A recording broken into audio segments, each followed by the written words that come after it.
Hello and welcome once more to Over the Hill Outdoors. It's winter again here in northern Utah, and I'm starting out on another walkabout. Last year's winter walkabout was a snowshoeing and a snow shelter building adventure in the mountains, but this year my plan was to spend 3 days on what I'm calling an all-ice walkabout, exploring, ice fishing, and camping out on a large frozen lake on the Utah-Idaho border. However, that lake did not freeze this year, so instead I've decided to do my walkabout on a smaller, much higher elevation lake in south central Utah, a lake that did freeze and froze well. So here I am at my jump off point on day one.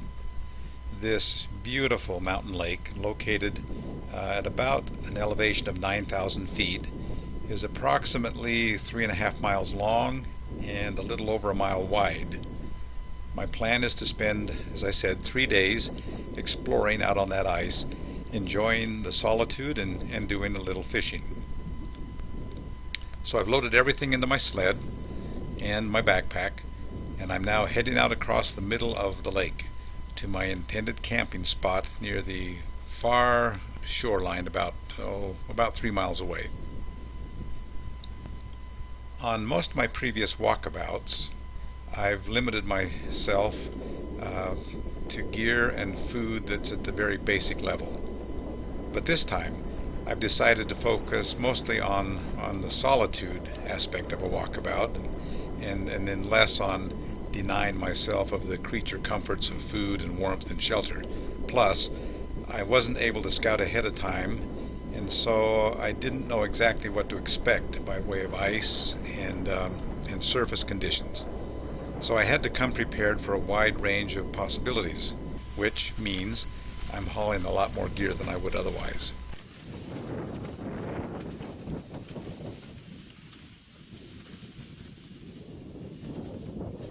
Well, I'm going to stop, make a change. I've got pretty poor snow conditions out here on the lake, worse than I expected. There's about maybe 3 or 4 inches of kind of slush on top of the ice, and then above that 10 to 12 inches of snow, and so walking is pretty tough, especially pulling the sled with a pack on. So what I think I'm going to do is put on some snowshoes. It won't be any faster walking in snowshoes probably, but it'll be easier. Alright, I've been snowshoeing now for about an hour plus, and I estimate I'm about midpoint out into the lake. So I'm in the middle of the lake, and I have another hour to an hour and a half to get to my camping spot. Well, I guess I can camp about anywhere I want to camp out here.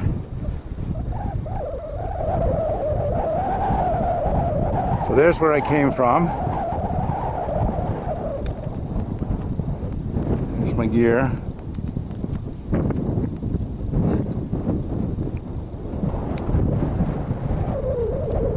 The wind is not letting up. It's a cool one.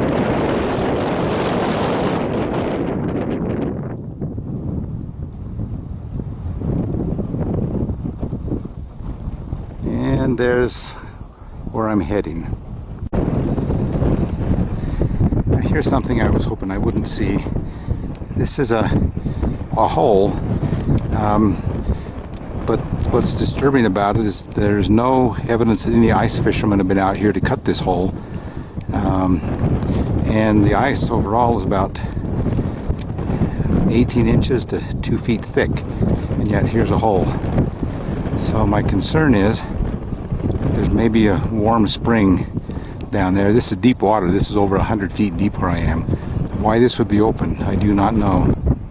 I don't plan to get too close to it, but it's intriguing. Well, I finally arrived. This is the spot I've been aiming for.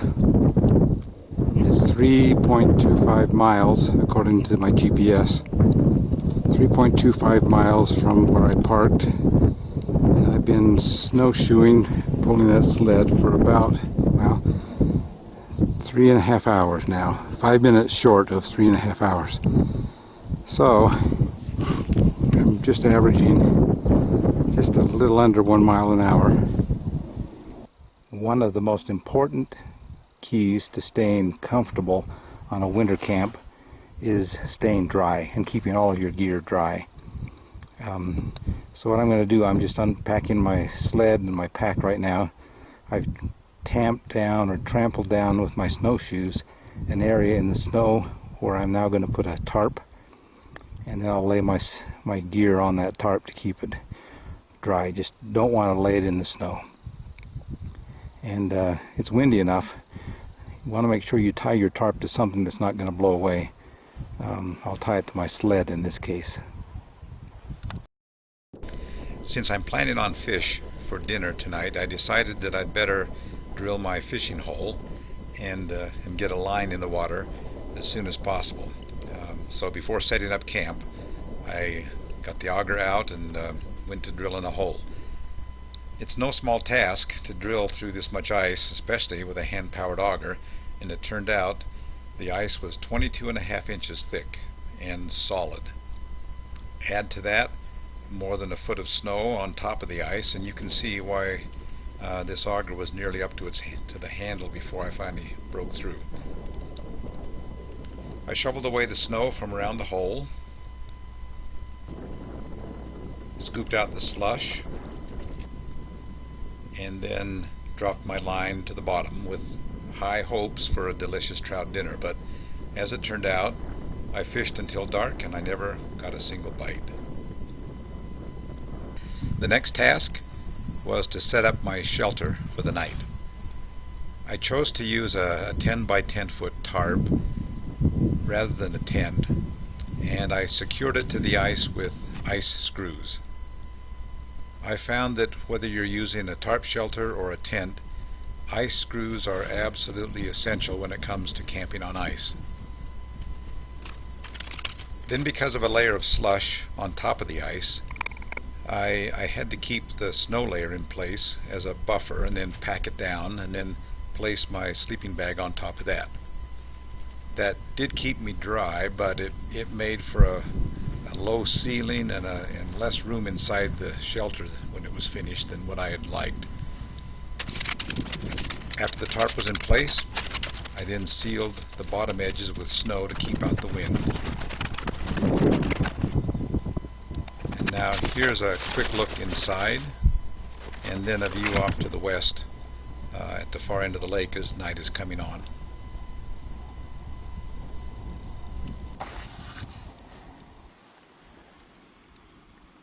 Well, I didn't catch any fish tonight, so I was planning on fish for dinner, but I had some backups.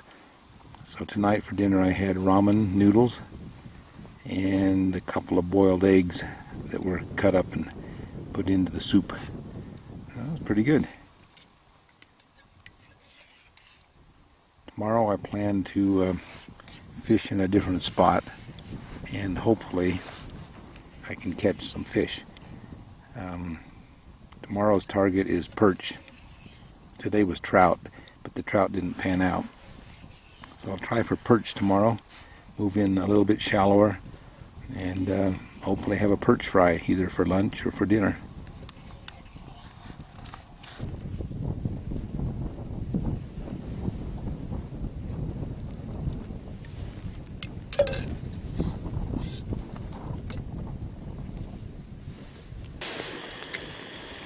Now it's about time for bed.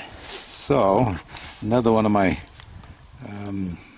practices that makes camping in the wintertime a lot more comfortable is before I go to bed, I boil up a pint of hot water, and then I put it in one of my drinking bottles, usually an Nalgene or even a metal bottle, and use that as a foot warmer in the bottom of my sleeping bag. Makes a huge difference.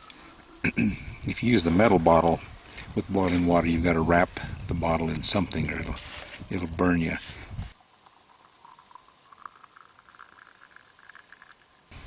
I stick it in a couple of socks or something like that. Dries the socks out good too if you do it that way. Putting it in a sock like this also keeps it warmer longer. Doesn't cool off quite as fast, which is a big help.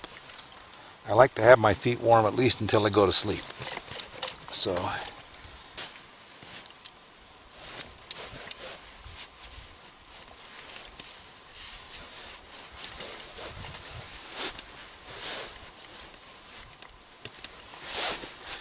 oh yeah, sleep like a baby tonight. I wish this camera was sensitive enough to take pictures of the stars. The stars are just spectacular tonight. You